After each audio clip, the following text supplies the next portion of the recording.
Chemistry में हम लोग आजकल इलेक्ट्रोकेमिस्ट्री पढ़ रहे हैं, विद्युत रसायन।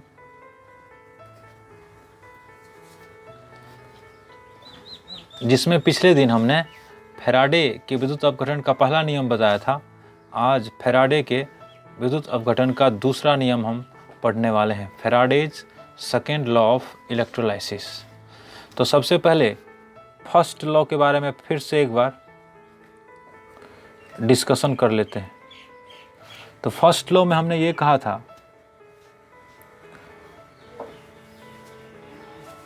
कि अगर ये हमारा विद्युत अपघट्य है, विद्युत अपघटनी सेल है, ये हमारा दो इलेक्ट्रोड है। एक इलेक्ट्रोड को हम धनोड कहते हैं, एनोड, और दूसरे इलेक्ट्रोड को हम लोग कैथोड कहते हैं। अगर इसको हम बैटरी से जोड़ देते हैं तो जो प्लस से जुड़ा रहता है उसको एनोड कहते हैं, ए से सूचित करते हैं, और जो माइनस से जुड़ा रहता है उसको कैथोड कहते हैं, सी से सूचित करते हैं। अगर इसमें इस विद्युत अपघटनी सेल, जिस बर्तन में विद्युत अपघटन होता है उसको विद्युत अपघटनी सेल कहते हैं, तो ये हमारा विद्युत अपघटनी सेल है।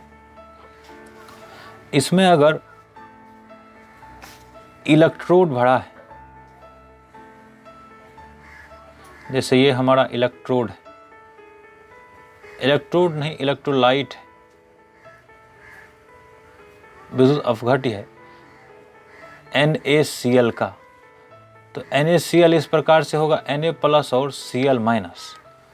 तो एक इलेक्ट्रोड पर Na मुक्त होगा, Na+ जाएगा और Na मुक्त हो जाएगा, और दूसरे इलेक्ट्रोड पर Cl- जाएगा और वहाँ पर Cl मुक्त हो जाएगा। तो फर्स्ट लॉ हमने ये कहा था कि किसी इलेक्ट्रोड पर मुक्त होने वाले पदार्थ की मात्रा विद्युत अपघटनी सेल में प्रवाहित विद्युत धारा के समानुपाती होता है,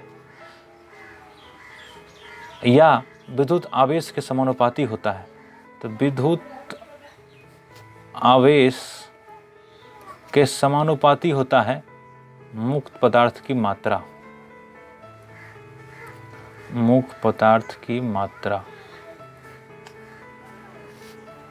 इसको ऐसे भी कह सकते हैं कि Q समानुपाती M या M समानुपाती Q। समानुपाती हटाएंगे तो एक कांस्टेंट लगाते हैं, तो M = हो जाएगा ZQ। Z यहाँ एक कांस्टेंट है जिसे विद्युत रासायनिक तुल्यांक, इलेक्ट्रोकेमिकल इक्विवेलेंट, या शॉर्ट में ECE कहते हैं। अगर हम Q के बदले IT लिख दें, क्योंकि हम लोग जानते हैं I बराबर धारा बराबर आवेश बटे समय होता है, तो Q बराबर हो जाएगा IT। तो अगर M बराबर ZI में ZQ में Q का मान IT रख दें तो M बराबर हो जाएगा ZIT, इस तरह से। तो ये हमारा फर्स्ट लॉ था। और आज हम इसको आगे बढ़ाते हुए आज हम सेकेंड लॉ पढ़ने वाले हैं। तो सबसे पहले सेकेंड लॉ का हम कथन देखते हैं। तो दूसरा नियम सेकेंड लॉ,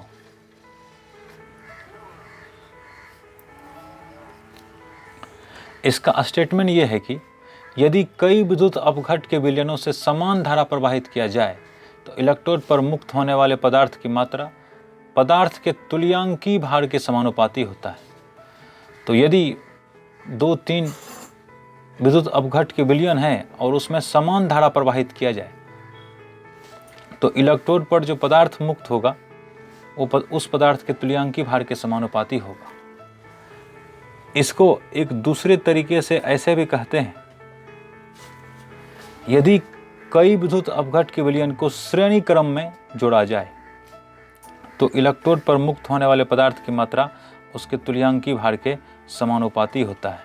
यहाँ ये याद रखना है कि यहाँ लिखा हुआ है श्रेणी क्रम, सीरीज में हमको जोड़ना है, और यहाँ लिखा हुआ है समान धारा, इक्वल करंट हमको भेजना है। हालांकि दोनों सेम चीज़ है, वो अभी हम समझ जाएंगे। तो ये दोनों हमारा स्टेटमेंट हुआ। अगर परीक्षा में पूछा जाता है तो यही दोनों हमको लिखना है। दोनों में से कोई एक लिख देना है, सेम चीज़ को व्यक्त कर रहा है। अब हम ये समझते हैं चित्र के माध्यम से कि इसका क्या अर्थ है। तो मान लिया जाए ये एक विद्युत अपघटनी सेल है जिसमें ये इलेक्ट्रोड है, ये एक एनोड है, दूसरा कैथोड है। फिर ये दूसरा विद्युत अपघटनी सेल है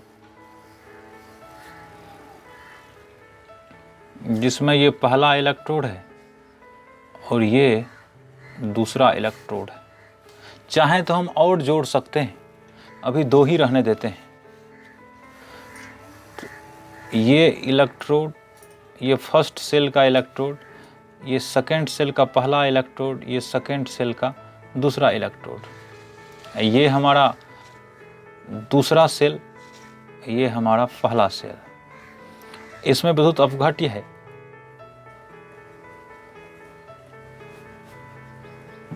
और इसमें भी विद्युत अपघट्य है, अलग अलग हैं।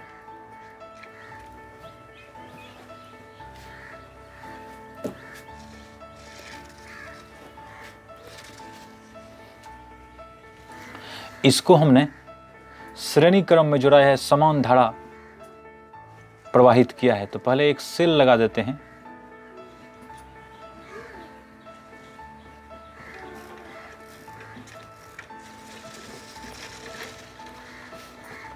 इस तरह से हम इसका कनेक्शन कर रहे हैं। तो ये सेल का धन ध्रुव, ये ऋण ध्रुव। सेल के धन ध्रुव से पहले विद्युत अपघटनी सेल का फर्स्ट इलेक्ट्रोड को जोड़ा है और फर्स्ट विद्युत अपघटनी सेल के सेकेंड इलेक्ट्रोड से दूसरे विद्युत अपघटनी सेल के फर्स्ट इलेक्ट्रोड को जोड़ दिया है। इस प्रकार से अगर यहाँ धारा इससे आई बहेगा तो ये धारा होते हुए इस इलेक्ट्रोड से होते हुए, इस विलयन से होते हुए यहाँ प्रवेश करेगा और इस विलयन से होते हुए, जैसे सेल से करंट निकला आई, तो आई इससे होते हुए, इससे होते हुए, इस इलेक्ट्रोड से होते हुए, विलयन से होते हुए इस इलेक्ट्रोड में आएगा और इससे होते हुए इस रास्ते से दूसरे विद्युत अपघटनी सेल के प्रथम इलेक्ट्रोड में होते हुए, फिर इस सेल से होते हुए, फिर इस इलेक्ट्रोड से होते हुए, इस रास्ते से होते हुए फिर सेल में प्रवेश कर जाएगा। तो हम यहाँ देख रहे हैं कि समान धारा दोनों विद्युत अपघटनी सेल में प्रवाहित हो रही है, करंट इक्वल है। तो अगर इक्वल करंट प्रवाहित करेंगे दो या दो से अधिक विद्युत अपघटनी सेल में, तो यहाँ अगर हम CuSO4 विद्युत अपघट लेते हैं और यहाँ लेते हैं हम AgCl, तो इसमें पहले वाले विद्युत अपघटनी सेल में Cu मुक्त होगा क्योंकि Cu++ है और दूसरे वाला में Ag मुक्त होगा क्योंकि Ag+ है। तो Cu जो मुक्त होगा इस इलेक्ट्रोड पर और Ag जो मुक्त होगा इसमें, इस इलेक्ट्रोड पर, वो अपने अपने तुल्यांकी भार के समानुपाती होगा। कहने का अर्थ ये है कि मुक्त होने वाले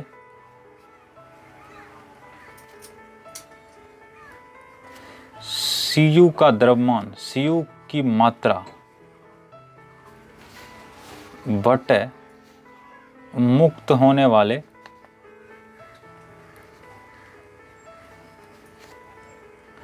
Ag की मात्रा बराबर होगा Cu का तुल्यांकी भार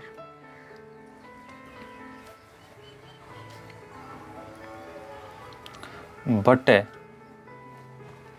Ag का तुल्यांकी भार।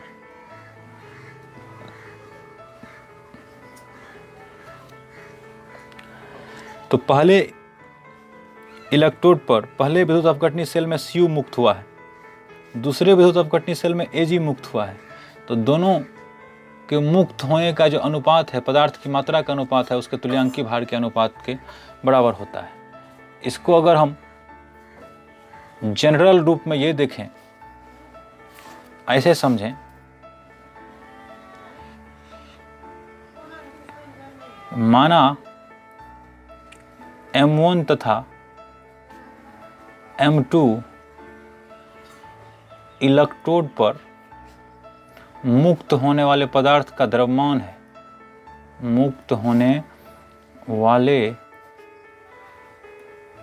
पदार्थ का द्रव्यमान है तथा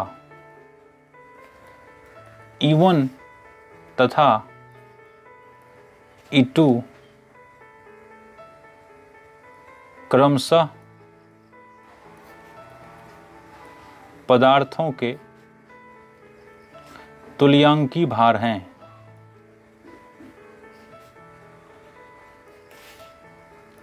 तो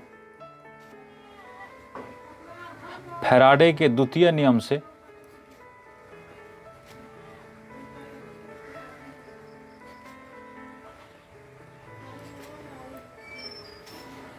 M1 बटे M2 बराबर E1 बटे E2। ये इसका अर्थ है, M1 बटे M2 बराबर E1 बटे E2। अगर हम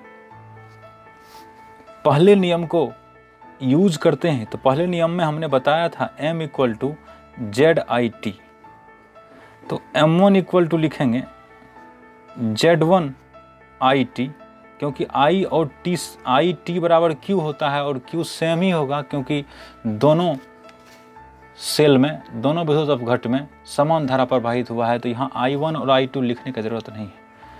M2 बराबर हो जाएगा Z2IT।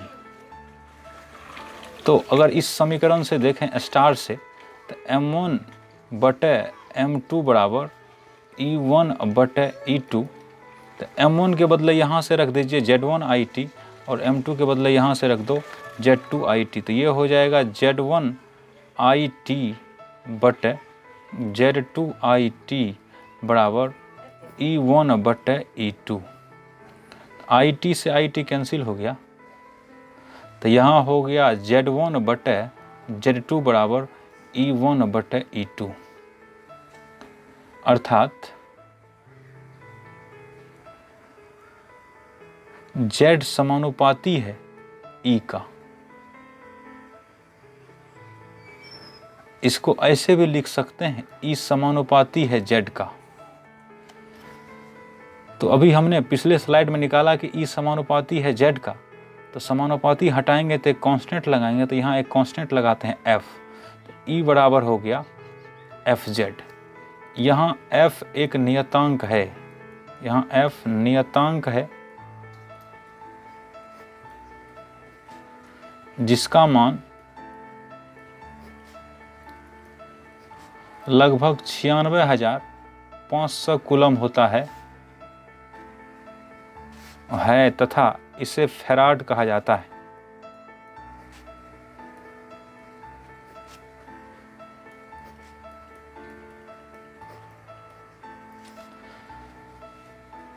तो अगर E का मान 96,500 कूलम रख देते हैं तो E बराबर हो जाएगा 96,500 गुना Z। तो Z बराबर हम यहाँ से लिख सकते हैं E बटे 96,500। याद यहाँ ये रखना है कि Z हमारा विद्युत रासायनिक तुल्यांक है, Z विद्युत रासायनिक तुल्यांक है और E हमारा तुल्यांकी भार है। तो ये एक रिलेशन निकल गया।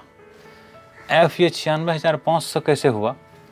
तो एक मोल इलेक्ट्रॉन का आवेश, एक मोल इलेक्ट्रॉन पर आवेश की मात्रा 1 फैराड कहलाती है।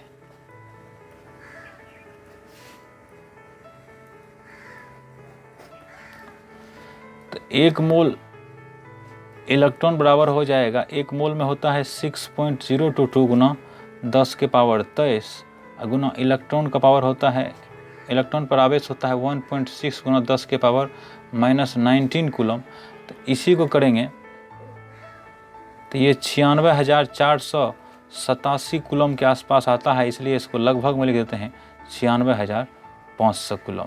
तो ये 1 फैराड होता है और ये 96,500 कूलम के बराबर होता है। तो हम दूसरे नियम में ये समझ गए कि E बराबर Fz होता है। इसको हम इससे निकाले हैं कि E समानुपाती है Z। तो हम ये कह सकते हैं कि विद्युत